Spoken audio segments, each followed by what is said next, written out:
Welcome to Connecticut OER Summit Day 2. My name is Aura Lippincott, and I am a member of the Connecticut OER Coordinating Council and also an instructional designer at Western Connecticut State University. And it is my pleasure and honor to welcome Clint Lalonde from BC campus. Clint is going to be sharing his knowledge and perspective on open technology, the third pillar of open education. And Clint is going to share some background information about himself to get us started. So I will turn it over. And actually, one more point, we're going to hold questions to the end, but the chat is open, and please feel free to be very active in the chat. And I'll be on the lookout for questions for the end. Go ahead, Clint. Thank you. Thank you very much, Aura, and thank you, everyone. Good morning from here on the west coast of Canada. Good afternoon to you in Connecticut.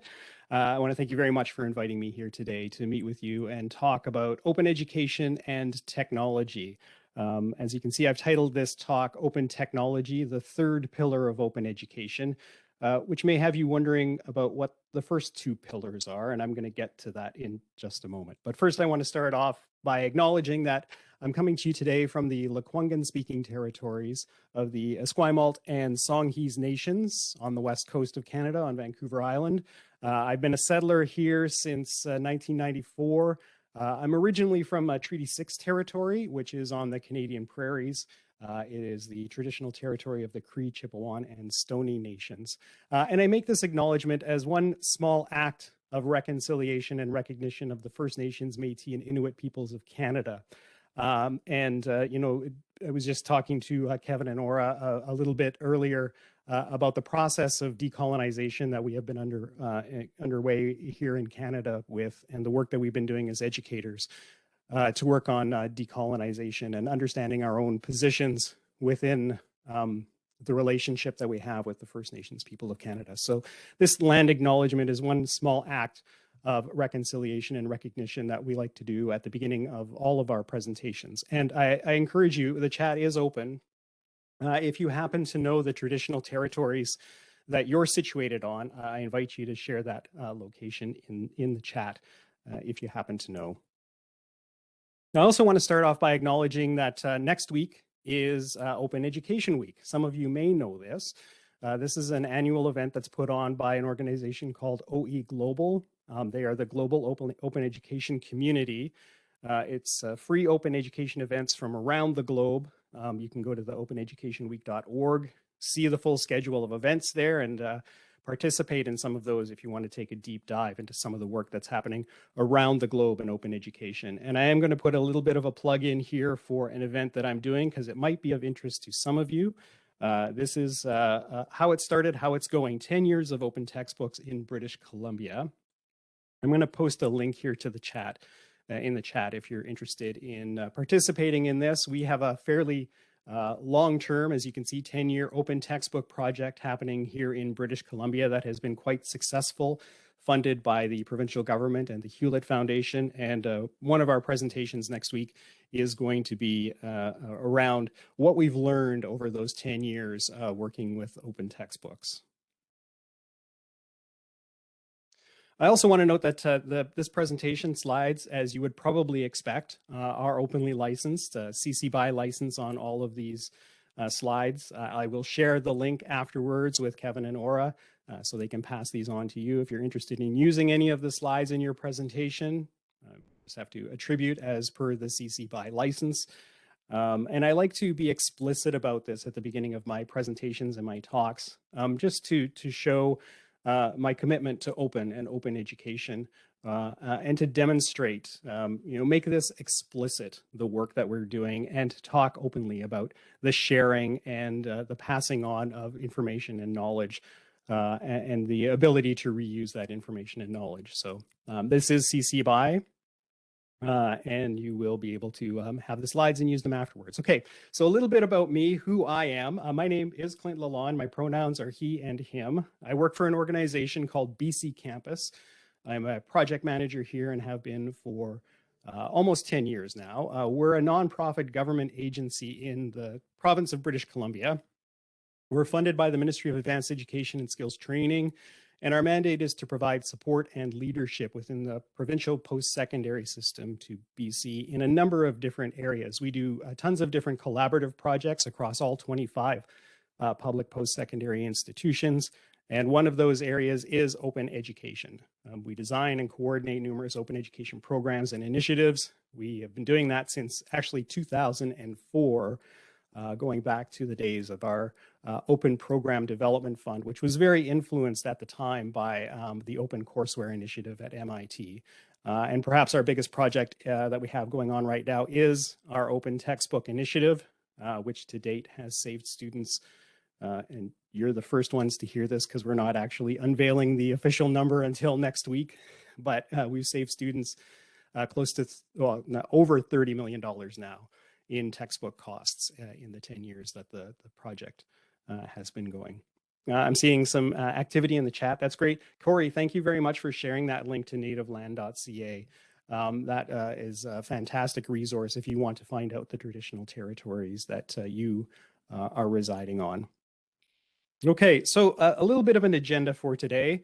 I want to talk about a piece of open education that doesn't often get talked about very much, and that is technology, and more specifically, open technologies as they relate to open education, and why I think it's important for us in open education to take a deeper look at the technology choices that we make. So a bit of an agenda for the next 45 minutes or so, and I hope we can have some time for a discussion at the end. I want to start by talking about what open technologies are and why I think they are important. And I want to hit upon some of the values that we share in open education and how those values manifest themselves or maybe do not manifest themselves in the technology choices that we make. And I want to wrap up the talk with a look at a couple of projects that I've been involved in that I think offer some exciting alternatives and alternative visions to technology and technology support that are not necessarily vendor-driven technology solutions or proprietary solutions, which often force us to bend some of our own values as open educators in order to use. But first, let's get into that pillars thing. I've titled this talk Open Technology, the third pillar of open education. So let's start with what are the first two pillars. And these are probably pretty familiar to you if you're coming to open education. I think the first pillar is open educational resources. This is the granddaddy of the open education movement. Been around since the turn of the century. Actually, I think 1999 is probably the first project that I know of that was targeted specifically as an open education project, which was the Connections project, which has now gone on to become OpenStax at Rice University. It was very much inspired by the open source software movement. There were people around at that time that were looking at what was happening with open source software and this sort of collaborative development model and went, why can't we do this in education? Is there a way that we can do this in education around resources? Some of the big OER projects you're probably familiar with, Open Courseware, MIT, and in recent years, open textbooks have become a huge issue and a great way to help students save money on their textbook costs and their education costs. The heart of OER is, of course, the licenses, the Creative Commons licenses that provide various levels of permissions to do things with the content. These are the 5 R's. You may have heard of these: the ability to reuse, revise, remix, redistribute, and retain resources. So this is kind of the beginnings of open education and is still very much at the heart of open education today. The second pillar that I think has become more apparent, especially in the last 10 years or so, is this idea of open pedagogy. And this is a little bit more around not so much resource-based, but around sort of the processes that we use in teaching and learning and how we can make those a little bit more open. I really like this definition from Rajiv Jhanjani and Robin DeRosa in their Open Pedagogy Notebook. They talk about open pedagogy being an access-oriented commitment to learner-driven education and a process of designing architectures and using tools for learning that enable students to shape the public knowledge commons of which they are a part. So they talk about it being a commitment and a process. And you're very much seeing that with how people are talking about open pedagogy. On the right is a graphic from Hegarty that talks about some of the attributes of open pedagogy that sort of go beyond resources, right? We're talking about participatory technologies, innovation and creativity, learner generated. It's a very student-centric approach to open education. So I think this has gained a lot of currency in the last few years and continues to drive a lot of the work that's happening in open education. And then the third one that I'm adding in here is open technologies. And this actually goes back to 2007 in the Cape Town Open Education Declaration, even though I think it goes back even further because open educational resources, as I mentioned, was originally inspired by the open source software community. And there is like an early connection between those two that I think we maybe have lost a little bit along the way. But in 2007, the Cape Town Declaration on Open Education, which a lot of open educators point to as kind of being a defining moment in the open education movement, talks about the importance of open technologies as a way to facilitate collaborative and flexible learning and the open sharing of teaching practices that empower educators to benefit from the best ideas of their colleagues. So open technologies is built on the belief that everyone should have the freedom to use, to customize, to improve, and redistribute the educational software, just like we do with educational resources without constraint. I think, open educational resources and open pedagogies are often built on technology solutions. They require technology in order to happen, not in all cases, but in most cases, technology is really an enabler of open OER and open pedagogy. For example, for open educational resources, technology has reduced the cost of copying and distribution of content to almost nothing compared to how it used to be when we had to ship around physical or copy physical books or pieces of paper. And if you're using a proprietary technology, the technology to access the files should be free to use. It kind of defeats the purpose to have free and open resources if there's a cost involved to install the software in order to use those resources. And for one of the projects that I work on, the Open Textbook Project, this is one of the reasons why we chose Pressbooks as our foundation for the Open Textbook Project. Those source files for the books can be used not only with another Pressbooks instance, which is available to anybody to download and install for free. There's no licensing costs involved with using Pressbooks. But Pressbooks is also an offshoot of another open source project called WordPress. So theoretically, anyone can set up a WordPress site. I'm sure you're familiar with WordPress. It powers, I think the last time I saw was close to 50% of the websites on the internet. But for very little cost, they can set up a WordPress site or for free, set up a WordPress site, import a Pressbooks file, which is an open textbook, into a WordPress site and be able to modify the contents within that WordPress site. It's not seamless, but theoretically, that's one of the advantages of having open technologies is you're able to move things around from platform to platform at really low cost for people who want to use and modify those resources. And as we're seeing in recent years, technology is becoming more restrictive when it's proprietary. There's a lot more a lot less emphasis on ownership of technology and a lot more on leasing technology. So licensing fees, you pay a monthly licensing fee and you get access to a piece of technology as long as you keep paying that licensing fee. But as soon as you stop paying that licensing fee, you lose access to it, which is different than software used to be in the old days, where you buy a piece of software, you install it on your computer, and you own it forever. That's not happening so much these days with the advent of cloud-based technologies. And I think as open educators, we lose something when we have to enforce costs for others to use the content that we create. So let's talk a little bit about what open technologies are, and I'll get into why I think these are important in more details in just a moment. But this is open source, as you probably have guessed, so which means the code is not proprietary. It's not owned by a company or a single entity. It's released with an open license like OERs are. There's no licensing fees. Now, as we know from OER, no, free comes at a cost in a bunch of different ways.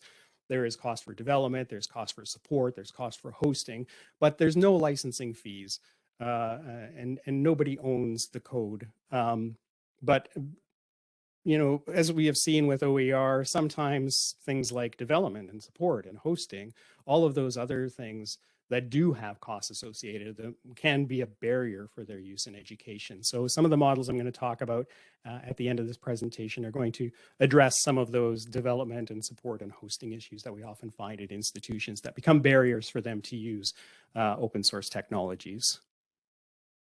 Here's a sample of some of the types of open technologies you might find that have teaching and learning or academic applications in higher education. The first two, Sakai and Moodle, very popular learning management systems that are both open source.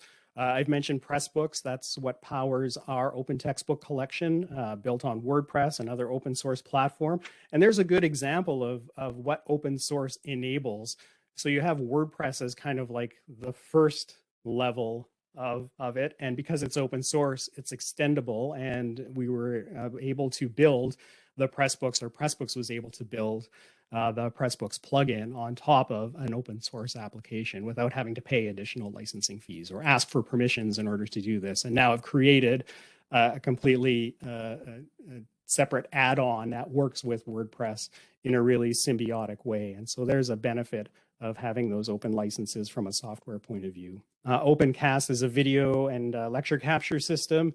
Mattermost is an open source Slack application, and it's what drives one of our communities around support, which I'll talk about in a little while.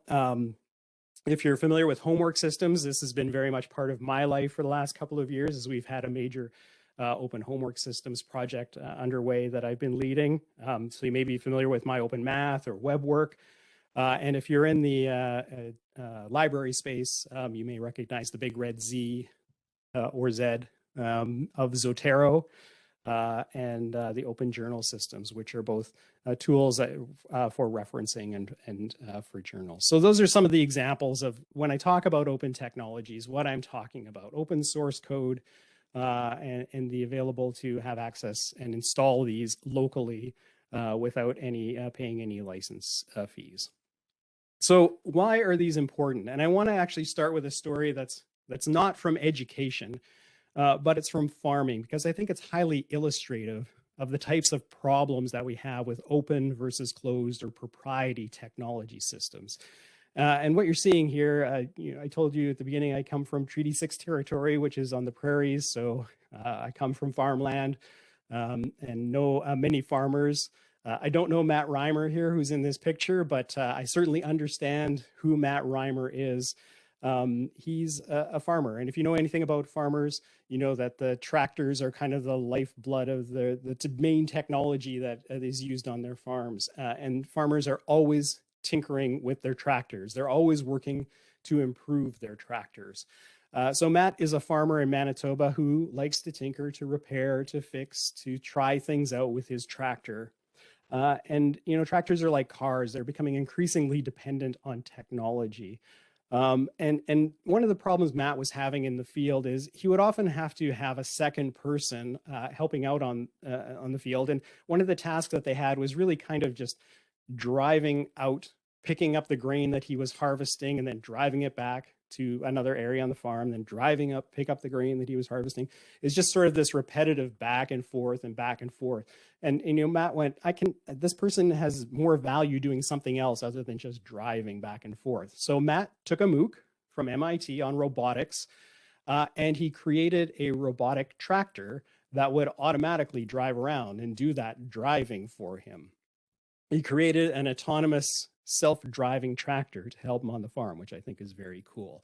The only problem is that John Deere has a proprietary license on the software in that tractor and has made it illegal to do what Matt Reimer has done, which is create a more efficient farm tractor for use on his farm. So closed systems have taken away and restricted his ability to do something, and in this case, even repair your farm equipment.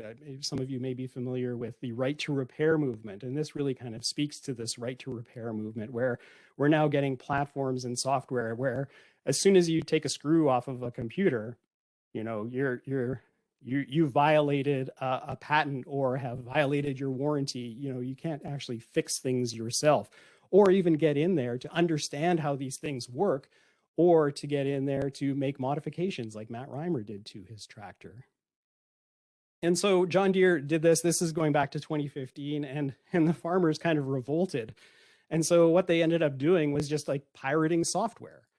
And so they went, no, like we need to fix our tractors. And so the proprietary license that John Deere had on their technology and their tractors was so restrictive that farmers weren't able to repair it and were forced into this position where they had to do illegal things like pirate the software in order to keep their tractors running.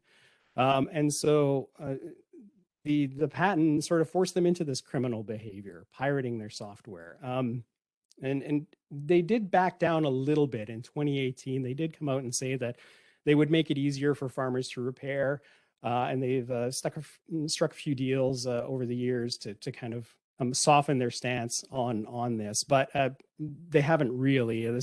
I checked again just like a little while ago, and as of late 2021, they still had failed to meet the commitments that they made in 2018 to make their equipment easier to repair. Now, what does this have to do with open education? Well, I think we can actually see some similar kinds of dynamics at work here in open education with textbook costs. Students often resort to pirating textbooks to alleviate the financial burden that high cost access to those resources have. So closed systems set up gates and locks that prevent us from meeting our goals, which in the textbook example is to provide a needed learning resource to students. And I love this screenshot from a BitTorrent site that a student had posted saying, Penn State, you're gouging your students, willing to pay a fair price for this book, but it would be far south of the $200 you charge at the bookstore. Please fix this and lower your tuition a bit. And then maybe students like me wouldn't have to pirate and post these. And also clean the bathrooms on the first floor of Willard, please, which I thought was kind of a nice, fun touch in there. Moving over to the OER creation space, we can see another gate or a lock that proprietary systems can add in addition to financial when we look at OER creation. This is some research that was done by Rob Nyland, and I looked at the ways in which OERs were being created at 33 different institutions, and I found that by far most OER was being created inside a learning management system or third-party courseware, which was often proprietary, which kind of begs the question for me, is this really OER if this content cannot be reused by other educators who are not using those proprietary systems? I mean, if you develop content in Top Hat or Blackboard, you can assign it an open license and you can say it's open educational resource, but is it really open? It's kind of open in name only. If other educators can't find it, if it's locked away in a proprietary platform, or even more problematic, if they do find it, they wouldn't be able to customize it to work for them or to reuse it unless they had that proprietary platform like Top Hat or Blackboard or whatever. And I'm not picking on those two necessarily, but just to use those as illustrative examples. I will pick on some technologies here in just a moment, though. The content essentially becomes locked. And in technology, we refer this as vendor lock-in. Once you kind of go down a path with a vendor, you're kind of locked into that content. And the only way that it can be changed or customized, which, you know, the CC license gives us the right to do, is by someone who also owns that same proprietary system. And while this analysis was interesting, I think that one of the key points in this, which was brought to my attention by a colleague of mine named Tanis Morgan in a blog post that she wrote about this piece, is this question that the author poses in the intro of the paper. What values should OER platforms hold? It's this question of values. And I think it's important because I think the open education community is a very values-driven community. And I think there's a bit of a disconnect between the values that we hold as open educators and the technologies that we use to meet our goals as open educators. I really like this quote. I'm a big fan of Canadian media theorist Marshall McLuhan on the right, and this was often a quote that was misattributed to him, and actually is a quote from a colleague of his named John Culkin, who's on the left, who is a professor of communication at Fordham University. It very much talks about this relationship that we have between the values that we hold and the technologies that we develop and use. See, I'm of this belief that technology is not neutral. I don't believe that. And you might hear this from time to time because it's often brought up in conversations around technology, that technology is just a thing. And it's how we use that thing that then kind of imbues it with values, where those values become apparent in how we choose to use the technology. But I don't buy the premise that technology is a neutral actor, primarily because technologies are developed by people, and people are driven by values. Those values often get baked into the technologies that are developed, either consciously or unconsciously. The way we develop our technology influences how we use that technology, and then vice versa. The cyclical cycle that this quote kind of talks about. There are design decisions that are baked into the development of technology that guides us to use it in a certain way, depending on the values of the people who created that technology. And I would argue that there's not enough educators, and specifically open educators, who are driven by some of the core values that we have as open educators, involved in the development of our current crop of educational technologies, because so much of the development of the technology these days is driven by corporate interests and not necessarily pedagogical interests, and certainly not open education interests. So what kind of values am I talking about? I'm talking about things that I see in the open education community, values like openness, access, collaboration, student autonomy, student success, accessibility, diversity, equity, inclusion.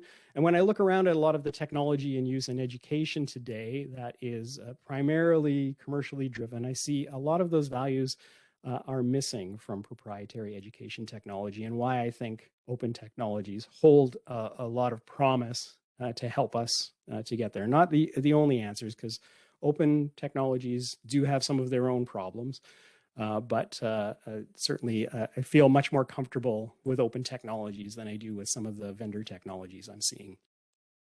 So I do see a way for us to begin to add our values to the conversation around technology choice and development through open technologies. And the reason why is I think open technologies can provide some pathways for educators to actually influence decisions around how a technology is developed and is used. Open source communities do have pathways for anybody to participate in them. And if educators get involved, then they can be sure to be asking the questions around, does this technology meet a pedagogical need that we actually have? So I think that that pathway is there in a much more open and transparent way with open technologies than it is with closed and proprietary technologies, where often those pathways for educators maybe you're asked to sit on a panel for a vendor-driven product. Whether that panel has any influence, or a user group has any influence with the technology, really remains up to the vendor of choice. And I think open technologies can also help us develop some opportunities to develop communities. Open source software relies on the development of communities, both as technical developers of the software and from the users, in order to be successful. The success comes from sharing knowledge about how the software is constructed and can be utilized. And an open source software application can often become the focal point around which a community can develop. If you are familiar with the concept of a community of practice, the technology in essence becomes the practice that the community can develop around. Open source technologies can enable different models of participating and engaging with education technology. We're going to talk about one of those here and the projects that I work on in just a few moments. This fourth one, to develop institutional capacity and digital resilience within our institutions. I think this is a really important one that we don't talk enough about. And this is a little bit maybe more IT focused for the institutional IT departments. But strategically at most institutions, IT has become a lot about managing an RFP process when you're looking at new technologies. which right away, it's kind of a systematic barrier to considering open technologies within our institutions, because it sort of presupposes that there will be a vendor-client relationship. And with some open technologies, there isn't always a vendor, it's a community. And so, so the relationship is a little bit different with open source technologies than it is with vendor-driven technologies. And so many of our IT processes in institutions are built with this idea that we can just put out an RFP, get some vendors to come in, we'll do some demos of it, and then make our choice there.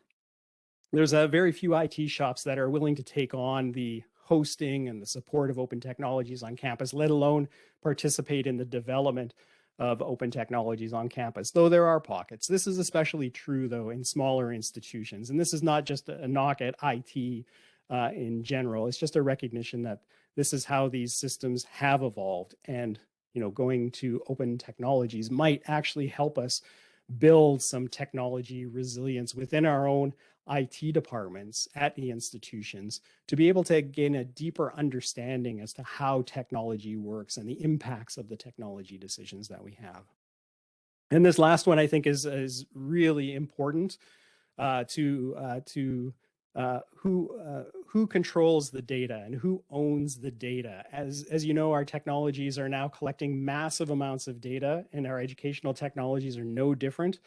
And there's a real question as to who controls that data. And I think with open source technologies that you can host at your own institution, you have better controls over the flow of that data and what data gets collected and how that data is used. I want to hit upon this last point a little bit more, though, because I think it's a really important one in this day and age, the who controls the data.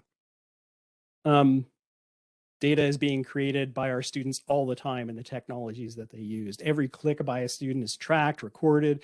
Student behavioral data is tracked. It's all analyzed. We're starting to see sophisticated algorithms making decisions based on this data about our students and about their learning paths through learning analytics. And so I think, you know, that in itself is not necessarily bad. There are some good applications to some learning analytics and some of this collection of data. But a lot of times these processes that are being put in place are really opaque. And we don't really understand what's happening inside this black box of an algorithm that may come with a vendor driven solution. Whereas open source solutions, those things are very open and very transparent. So the reason why I wanted to talk a little bit more about data is in our region, especially, and I think this is becoming more common in other regions, data protection and privacy took a really big hit when COVID happened. Institutions were forced to pivot to emergency remote learning. British Columbia at the time, prior COVID, had some of the most stringent data protection policies in the world that helped to protect personal identifiable information, which included student data. When COVID hit and our institutions turned to find some technology solutions to help deliver emergency remote teaching, most of the solutions that could be implemented were the easy ones that were cloud-based vendor solutions, which traditionally had a tough time finding footing in BC because we had this tough privacy law. And you're seeing, you know, the storage and access must be in Canada. This was one of the major requirements that we had that helped us to sort of combat and protect student information from being lost to cloud-based services. Well, as soon as COVID happened, the provincial government immediately amended the privacy regulations and got rid of that section, along with a few other sections that prevented the flow of student data. And as soon as that happened, then there was a tsunami of vendors that hit the market. All of a sudden, we had players that had never been in our marketplace that were signing contracts. And these weren't just like COVID term contracts. These were like long-term contracts. Once the technology gets embedded at a solution or at an institution, it's really tough to kind of go back. So this sort of COVID opened the floodgates for a lot of activity over the last couple of years. And we've ended up now in a situation where unless you're a UBC, which is kind of like the largest institution here in our province, unless you're, one of the research intensive universities, if you're a small institution, it's really hard to maybe understand fully the implications of even what data is going out because of these contracts and these vendor solutions that you have signed. And data is becoming huge. This is actually from 2014, so this is almost 10 years old. But at that time, we can see the ed tech companies are just doing this wholesale scoop of data whenever they get into an institution. 10 million unique data points on each child for some of the more adept ed tech companies out there. They're just pulling this information, massive amounts of information, orders of magnitude more data than Netflix or Facebook or even Google collects on their users. So it's just kind of like this big hoovering effect of like, let's just take all this data. We don't even know how we're going to use it. Maybe we do know, but a lot of times we don't know how we're going to use it, and we will just collect it for future use. We might have a use for it in the future. So when you start doing that sort of wholesale hoovering of data, you start to wonder, like, what is this actually good for? And some privacy folks in Washington, are actually bringing up this point when you're collecting data just for the sake of collecting data with no thought that maybe someday or how it will be used or potentially how it could be misused. You're starting to make decisions on data that actually have no empirical basis to back up their use. So the elephant in the room is the efficacy of wholesale student data collection and whether this is even ethical. And we've had a lot of conversations over the last few years that are starting to raise this as an issue in our technology choices. And I would argue that when you have control over the data, these issues are still there, but not to the same extent that you have when you have vendor solutions. And I actually found this in the New York Times piece was really interesting. If you look on the right-hand side under the related coverage area, you see this little pop out for related coverage that says Silicon Valley turns its eye towards education. And I don't know about you, but I get a little bit concerned when Silicon Valley turns an eye to something because they don't necessarily have a stellar track record in a number of the issues that I think are really important to open educators. If you're familiar with Audrey Waters, she was raising this alarm a decade ago about student data being the new oil. There was this massive rush by ed tech companies to collect this student data. A lot of times they would sell us the technology, collect the data, then sell the data back to us in aggregation platforms. So, essentially collecting all this information about our students and then double dipping us to get information back. And these concerns, I mean, this is also from 10 years ago, but those concerns have only amplified in the last 10 years. This is a really recent report from 2022, a research report from the Universities and Unicorns Project, which is a research-based project out of the University of Lancaster. And it looks at the relationship between education, educational technology, and the money. It sort of follows the money in educational technology. They recently produced a report that's about mapping the financial investment flows in digital higher education.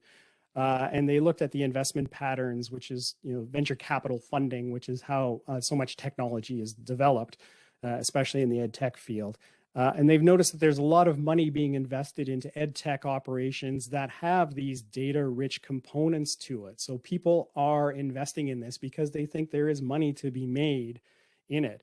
But most of those large sums of money are actually just going to a few companies. And so they are warning that this could be a signal for potential ed tech monopolies built on this student data in the future. And they also warn of black boxing of decisions. And I touched on black boxing a little bit earlier, but it's like, how is that data being used? In many cases, educators don't know how it's being used because those are part of the proprietary licenses. Those are like trade secrets that a lot of ed tech companies don't let educators know. It's like, we're going to take this data, we're going to put it in this black box and do something, and then we're going to spit out a decision at the end. So it's not totally transparent in a lot of these commercial technologies how decisions based on data are being made, Whereas with open source technologies, when you can actually get people in there who can look at the code, understand how decisions are being made, that does make the process of opening up this black box to understand how decisions around data are being used. So it's a little bit more transparent and a little bit more open with open technologies. As we know, corporations don't often play by the rules with student data. And this is far from an isolated incident. In 2016, Google, which has a huge footprint in the K-12 space, was supposed to have this wall between GAF, which is their Google Apps for Education, and their commercial Google products, which includes, of course, their advertising engine. As Google collects information from you, they're sending you targeted ads based on that information. So schools that had GAF and if their students would like leave GAF and go on to Google, none of the information that was in GAF was supposed to follow them to Google. Well, that actually didn't happen. And in 2016, surprise, surprise, Google was actually using this information to target ads. So that the stuff that was supposed to be firewalled from Google commercial side was leaking out to the commercial Google side. And so students were starting to see targeted ads based on the activities that they were doing in school. So now we're starting to kind of see this creeping commercialization happening in our public education systems through technology. And in fact, it didn't get corrected for a number of years. And in 2020, Georgia, Arizona, sorry, the government of Arizona took Google to court and said, no, you got to fix this. And so there is now processes going on in place to fix that. But it took a lawsuit from a state in order for for Google to kind of back down. We see some even bigger problems between commercial vendors and educators in this virtual proctoring space, which became very popular next to Zoom in 2020. All of a sudden, it seemed like every institution was signing on with a virtual proctoring service. And if you're not familiar with these services, what they do is they install a piece of software, a student installs a piece of software on their home computer that monitors them while they write a test. So it's an academic integrity model. However, there are incredible problems with this technology, but institutions kind of rushed on and everybody was signing on to them. And some of these problems are based around machine learning and artificial intelligence and biometrics data that these proctoring services are collecting. So when a student installs this software and they sit down to write a test, the camera is taking a photo of them and using AI to do facial recognition to make sure that that student is who they say they are. Well, if you are a colored student, these have been shown to be hugely problematic, as the artificial intelligence will throw up false flags for students of color. And that's a well-documented problem with some of the facial recognition AI technologies that are happening out there. So this was an interesting article from MIT Technology Review taking a look at some of the proctoring solutions that were put in place during COVID, where found that some of this technology just reinforces patterns of structural oppression like racism and sexism, also ableism too, because it assumes that students with disabilities would use technology in the same way that a student without an accommodation might use it. It was docking students for things like having to go to the washroom, or if a parent was writing a test and a child happened to walk into camera view, that was seen as a flag for cheating. So these technologies are deeply troubling on a whole bunch of other levels. But I think the virtual proctoring space really took it to the next level when people who were educational technologists started pointing out these problems, and then the technology companies sued them to shut them up. And so this is a colleague I've worked with at UBC for many years, named Ian Linkletter, who was raising these issues around a technology company called Procterio, who you might know, and saying these are problematic technologies, and talking about these in public spaces. And the company sued him. And this court case is still working its way through the courts. It has cost Ian tens of thousands of dollars to fight this.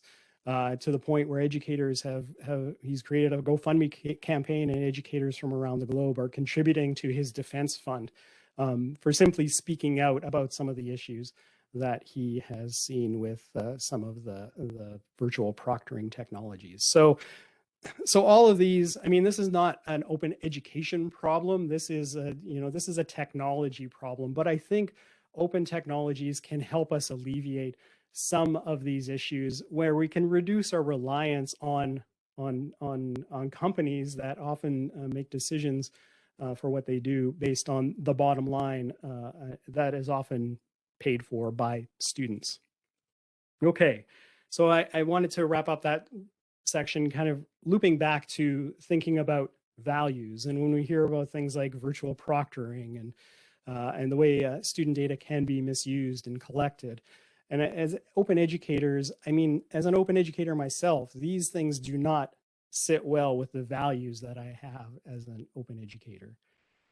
So I always come back to this question: what values should our platforms hold with what we use? And so I want to wrap up here with just a couple of touching on some of the things around digital resilience, capacity, and community, and talk about two projects that I think can help point the way to how we may want to look at open technologies in the future. Because two of the problems that we have with open technologies is often there is a barrier to participating in them, to being able to host them at institutions, to be able to support their usage in the same way that we can with vendors. So I want to talk about the open ETC here in just a second.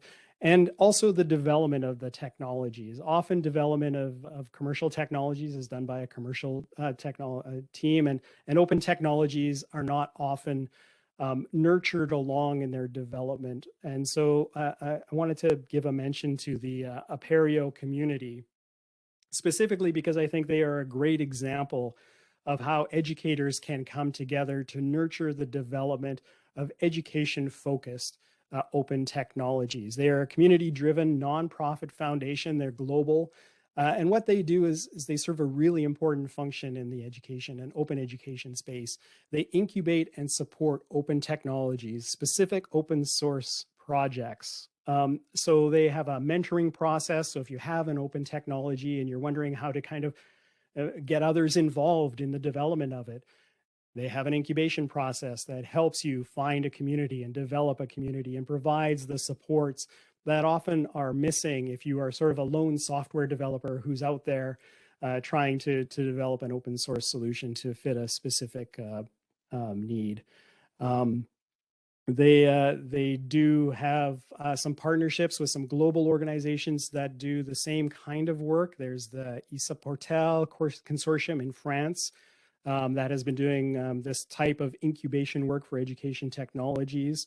There's also the LAMP Consortium, consortiums of institutions coming together to create open source technologies. There's a lot of this kind of work happening in Europe around the use, where things like privacy laws are much stricter. So the GDPR, if you're familiar with that privacy legislation, and just the ability, the belief amongst educators in many European countries that we need to have control and build our own tools.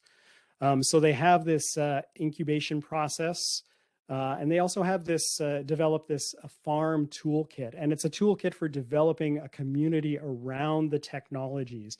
So they have technologies like I've mentioned a few of them: Sakai, which is a learning management system that's open source. They have Open Aquila, which is an OER repository platform. OpenCast, Karuta is an e-portfolio tool that has been developed as part of their incubation process. On Task is a really interesting piece of technology, provides some timely and personalized feedback to students as they go through their course, all incubated and supported by Apereo, which serves an incredibly important function in terms of developing technologies, and also makes space, lots of space, for educators to get involved in the development process. The second project that I want to talk about is a little bit closer to home for me. This is the Open Ed Tech Collaborative. This is a network collaborative model, and it's modeled after cooperatives. If you're familiar with the cooperative model. This is a community that we have bootstrapped and I participate in. By we, I mean BC Campus has bootstrapped with a little bit of operating funds to get off the ground. It provides some open educational technology infrastructure, the piece that institutions have a really tough time doing, which is like hosting some of this technology at their institution. So we have a couple of technology stacks. WordPress, Mattermost, and Sandstorm are the three that we currently use quite a bit. It's open to any educator in any of the 25 public post-secondary institutions in British Columbia to participate. Operates on a community contribution model, so much like a cooperative. So there's no fees that exchange hands. You don't buy into this service. Instead, what we do is ask for participation in the service. So we actually, as a condition to use this service, you have to be part of the community and you have to be an active member in the community. And what that looks like can be a whole bunch of different things, depending on the institution or the people who are involved. But it could help out with supporting other users or creating some training documentation, helping with some onboarding or sharing of best practices on how to use these technologies. This cooperative model that we have has really benefited a lot of smaller institutions, especially in our province, who don't often have the resources to support ed tech tools beyond maybe a learning management system at their institution. But this has been a really important catalyst in fostering open education practices here in British Columbia. And it was awarded this year an award from Open Education Global for Award of Excellence for Open Infrastructure because of this really unique model that we have of contributions, or sorry, community, not contributions, or contributions, not contracts. Which brings people on board to participate. These are the principles that we have founded the cooperative on, and there's 7 different principles here, and this is really explicit about supporting the use of open source software and applications focused on teaching and learning in British Columbia. We also want to use this opportunity to promote interinstitutional collaboration. So when you get people from 25 different institutions all in the same Mattermost room, all working with the same technologies, we're starting to get some cross-pollination within our system, which has always had a pretty good history of collaboration amongst institutions. And so this is another way to kind of bring those institutions together and leverage the knowledge that we all have to create a system-wide service and support. We also know that it is often difficult for institutions to participate in open source projects. So we have provided this pathway, this way for people to get involved with open source to help lower the barriers of participation in open source and open technologies. And we're also looking at trying to provide a sustainable model for open ed tech. It doesn't cost a lot of money to operate this system. Our contributions from BC Campus, I think, is in the range of $15,000 to $20,000 per year to operate this system. And I've got some user numbers here in just a moment of how many people, which is not a significant amount of money to operate this system. So we are looking at different ways of sustaining that. Most of the effort and energy has come from people, which is often your biggest cost when you're launching a resource like this. Having the people there for support, having institutional contacts, doing onboarding and training. And because we have a community that is essentially institutions saying, okay, we can't provide funding for this, but what we can do is we can provide 10% of this person's time to do this role at our institution. And so they become an institutional liaison at that institution that helps to kind of triage help and support at that institution for people at that institution who are using the services of the Open Ed Tech Collaborative. So we've had a pretty successful go of it in the last couple of years. We've now built our community so that we have, we use technology. The 2 technologies we use the most are Mattermost, which is, I had mentioned, an open source Slack tool. This is kind of like the heart of our community. Once you start using OpenET services, everybody becomes a member of the Mattermost community and gets added to the tech support channels with the expectation that they can help with others to support the technology. So we currently have 2,824 active users from across the province of British Columbia in our Mattermost community that are using that. We also develop teams for classes. So a lot of instructors would like to use a Mattermost team as a communication hub for their class.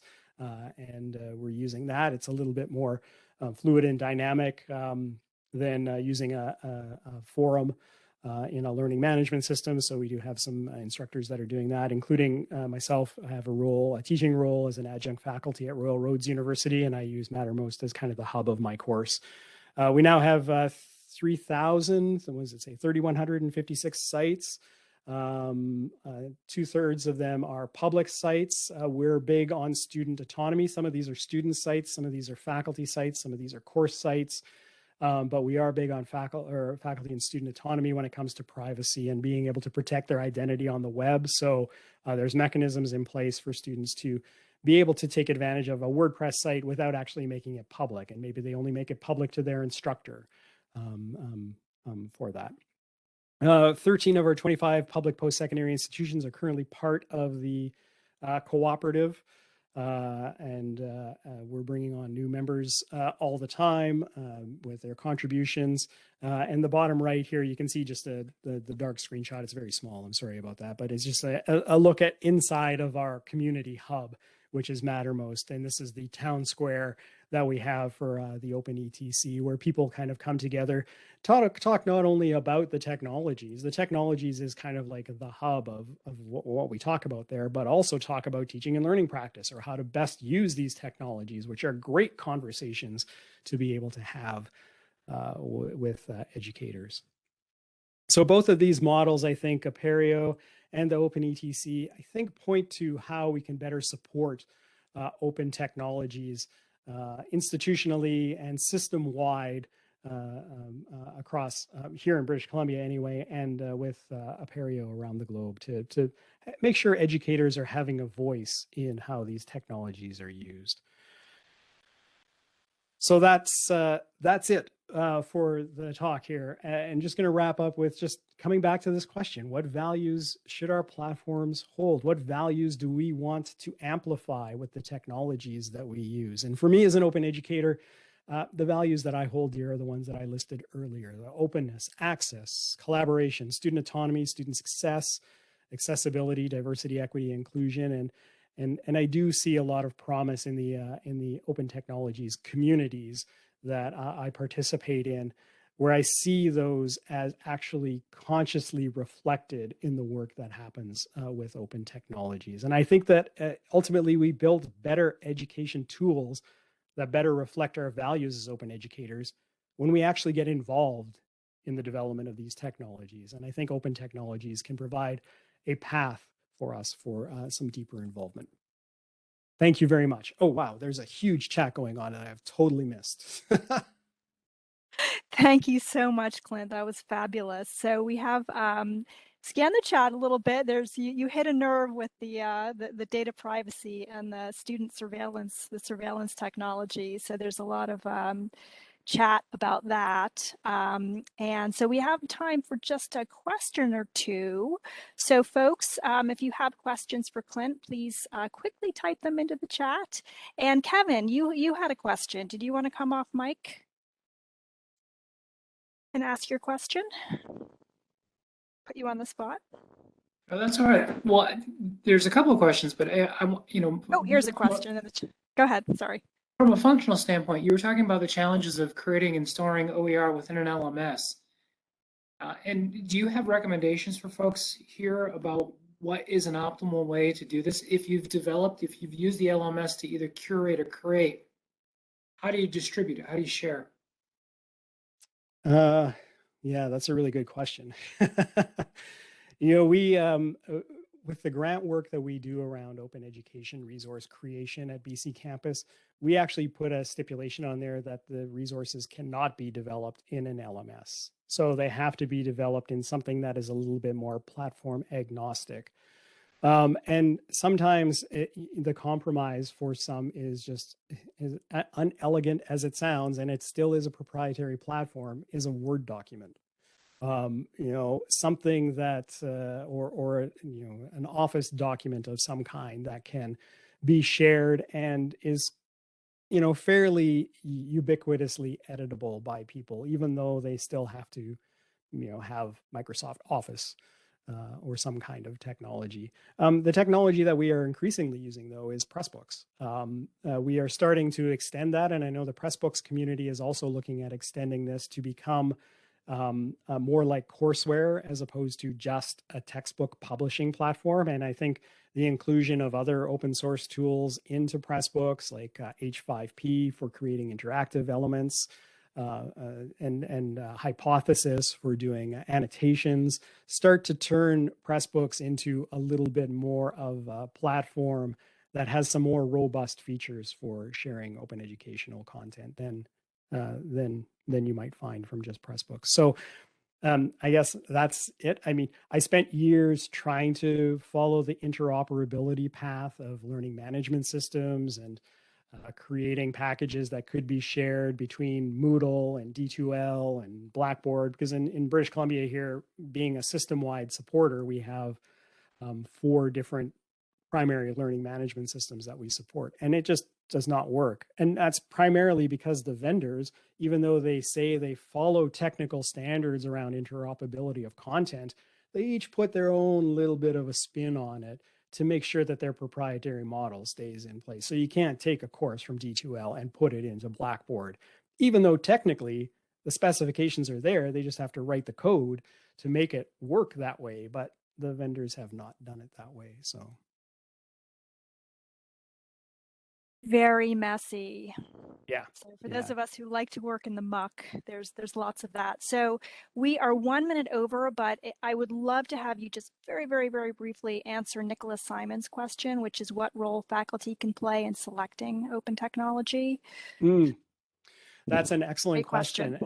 Yeah, and I think really quickly, I'll give you one suggestion that when people ask me this question, find out how technology decisions are made at your institution, and I guarantee you that there will be a committee involved. And if they do not have a faculty person involved in that committee, become that faculty person, become that instructor on that committee. Insist that there are educators on those committees when those technology decisions are being made. So I think that's one path at an institution. I know that not every institution has technology committees, but most of the ones I work with do. And I've seen a lot of success over the last few years of instructors, especially instructors who have an open education mind frame and are aware of these issues going in because they've gone to open education conferences or seen presentations around the specific issues that maybe other educators at the institution don't have. So I would say that is one way that you can kind of embed yourself in the technology process, is getting involved at the institutional level. Get involved and advocate. Thank you so much. This has been really wonderful. Thank you for sharing your expertise around this topic. I want to thank you, and I want to thank all of the attendees for coming today. And just to remind you to return tomorrow at noon to hear about Connecticut OER grant projects across several disciplines, including art, business, social work, and engineering. And with that, have a great afternoon, everyone. Thank you, everyone.